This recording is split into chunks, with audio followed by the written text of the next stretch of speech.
Moses stood on the crest of a hill, the desert wind tugging at his robes. Before him lay the vast Red Sea, its surface shimmering under the midday sun.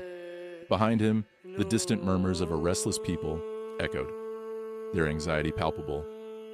They looked to him for guidance, but Moses' eyes were fixed on the seemingly insurmountable obstacle ahead.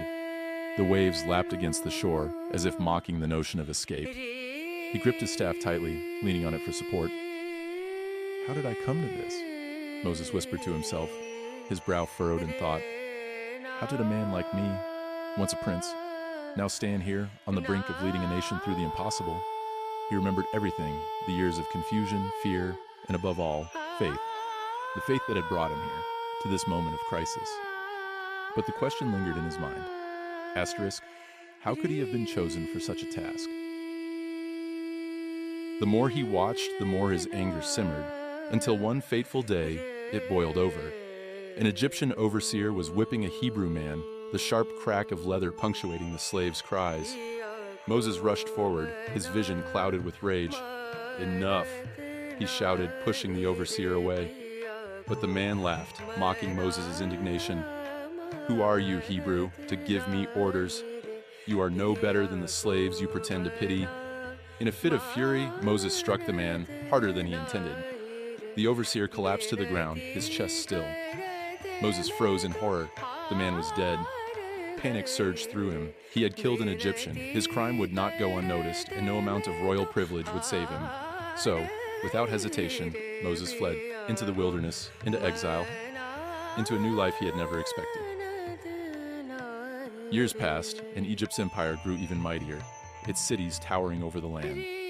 But at its foundation was a crushing burden, the lives of the enslaved Israelites. They labored day and night, their backs bent beneath the weight of Pharaoh's ambition. The taskmasters, ever vigilant, pushed them harder, punishing any sign of weakness or rebellion.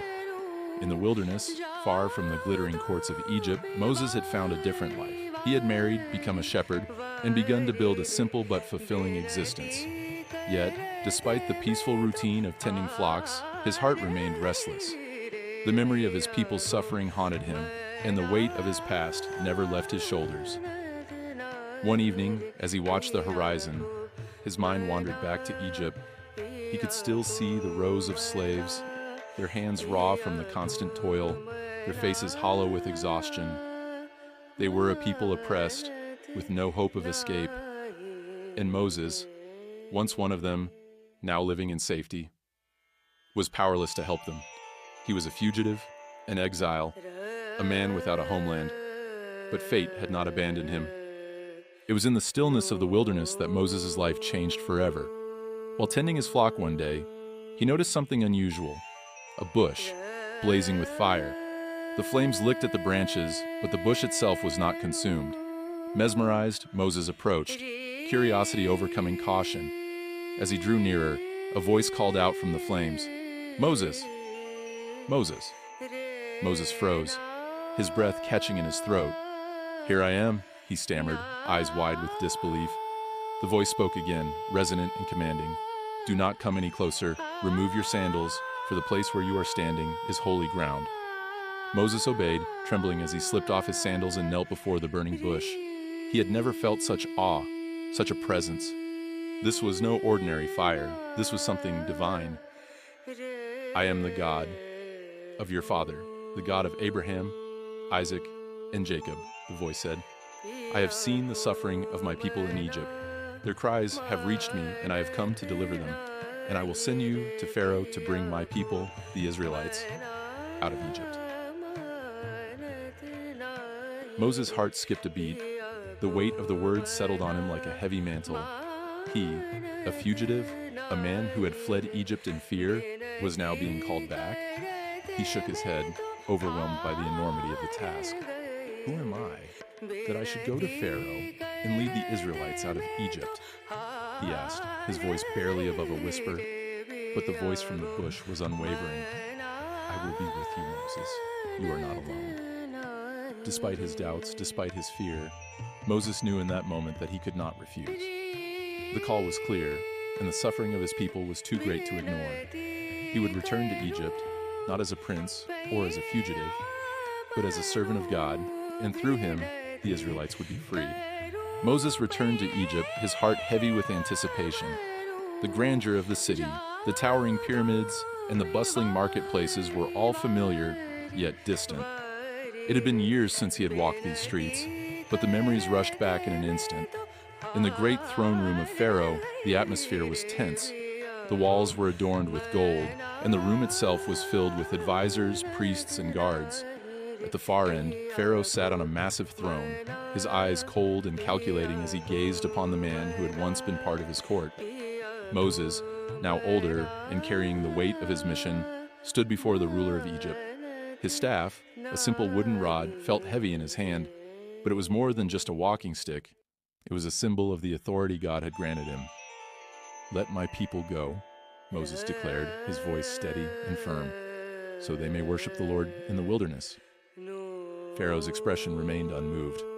"Who is this Lord, that I should obey him?" he scoffed. "The Israelites are my slaves, and I will not let them go." The room fell silent.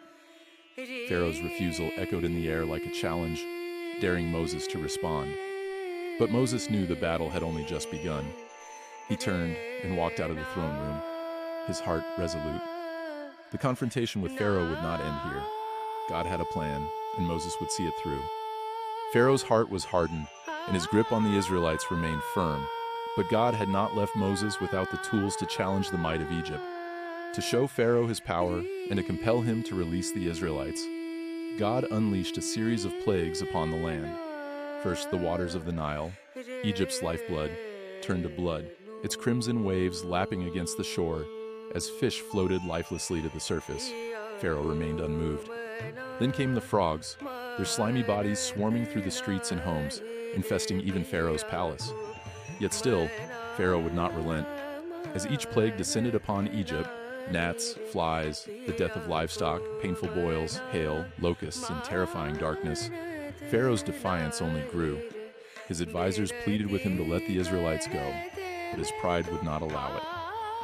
Finally, the last and most devastating plague struck. In the dead of night, the firstborn of every Egyptian family was taken, from the lowest servant to Pharaoh's own son.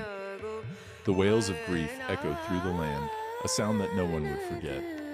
Broken and grief-stricken, Pharaoh at last relented. "Go," he whispered, his voice hollow. "Take your people and leave. Leave Egypt and never return." As dawn broke over the horizon, the Israelites began their exodus. A vast caravan of men, women, and children stretched out across the desert, the mighty pyramids of Egypt slowly fading into the distance.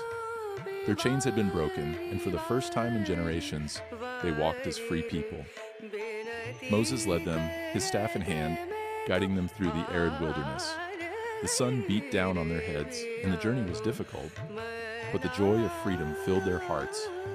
Yet, as they traveled further from Egypt, uncertainty began to creep into the minds of the people.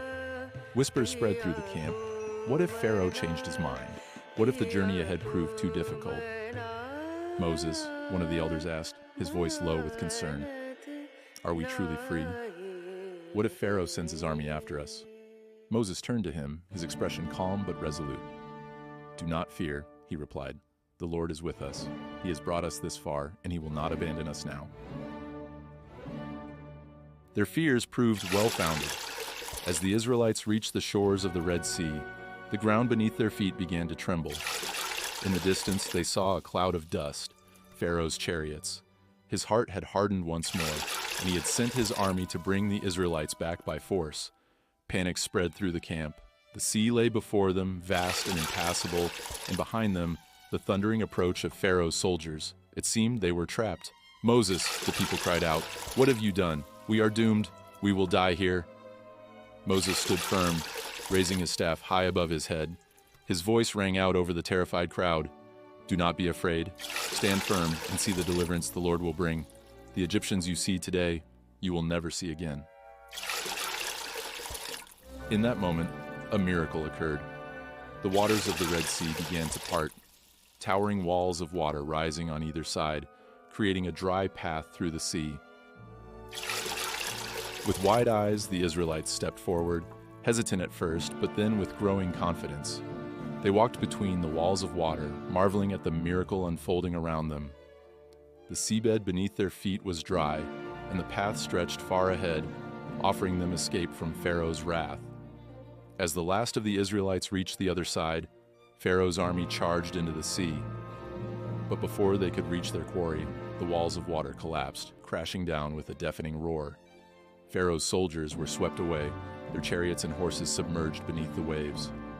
The Israelites watched in awe as the sea returned to its natural state. The danger had passed. Pharaoh's army was gone, and the people were safe. Their freedom was truly secured. On the far side of the sea, the Israelites erupted into celebration. Their joy was boundless, their voices raised in song and praise. Moses stood at the center of it all, his arms lifted to the heavens in thanks. The Lord had triumphed gloriously, and his people were free at last.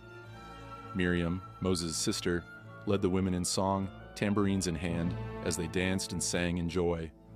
The men joined in, their voices echoing across the desert.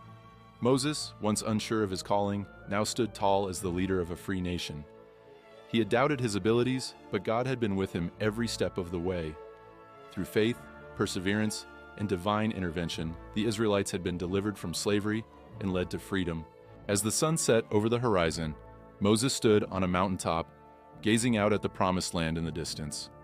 His journey had been long and fraught with challenges, but he had never walked it alone. The lessons of faith, trust, and perseverance had guided him, and through him, an entire people had been set free. Moses' story is a powerful reminder to us all. No matter how impossible the path may seem, faith can move mountains. Trust in the journey, even when the way forward is unclear. As the sun set over the horizon, Moses stood on a mountaintop, gazing out at the promised land in the distance. His journey had been long and fraught with challenges, but he had never walked it alone. The lessons of faith, trust, and perseverance had guided him, and through him, an entire people had been set free. Moses' story is a powerful reminder to us all. No matter how impossible the path may seem, faith can move mountains. Trust in the journey, even when the way forward is unclear. What can we learn from Moses' journey? Moses' journey from a prince of Egypt to the leader of an enslaved people, and finally to a revered prophet and liberator, offers profound lessons that resonate through the ages. His story is not just a historical or religious account, but a deeply human journey of transformation, perseverance, and faith. Here are some key lessons we can reflect upon from Moses' life. The exodus from Egypt was not the end of the Israelites' journey. In fact, it was only the beginning. After crossing the Red Sea, the Israelites did not immediately enter the Promised Land. They wandered in the desert for 40 years, facing trials and tests that would refine their faith and prepare them for the new life ahead. This aspect of Moses' journey teaches us that liberation, whether physical, emotional, or spiritual, is not a one-time event. It is an ongoing process that requires patience, endurance, and trust in the unfolding of a larger plan. Freedom is not merely the absence of oppression, but the presence of purpose, discipline, and faith. For the Israelites, leaving Egypt was only the first step. They needed time in the wilderness to shed their slave mentality, to learn to trust God fully, and to prepare for the responsibilities of living in freedom. Similarly, in our own lives, we often find that leaving behind old habits, circumstances, or beliefs is only the first step. True liberation requires a journey of growth, learning, and transformation. The parting of the Red Sea is perhaps the most iconic moment in Moses' journey. Faced with an impossible situation, an impassable sea ahead, and a pursuing army behind, Moses did not panic. Instead, he trusted in God's promise, raised his staff, and watched as the waters parted before him. This miracle is a powerful reminder that sometimes the most miraculous solutions come when we are at our most desperate. The key is to stand firm in our faith, even when the path is unclear. Moses did not know how God would deliver them, but he trusted that deliverance would come. In our own lives, we may face situations where every option seems blocked, where every path seems closed off. In those moments, Moses' story encourages us to trust that a way will be made, even if we cannot see it yet. Sometimes, The most profound breakthroughs come when we least expect them, and when we are willing to step forward in faith, the path is revealed. Moses' story is also a testament to the role of doubt and human frailty in spiritual growth. Throughout his journey, Moses struggled with his own limitations.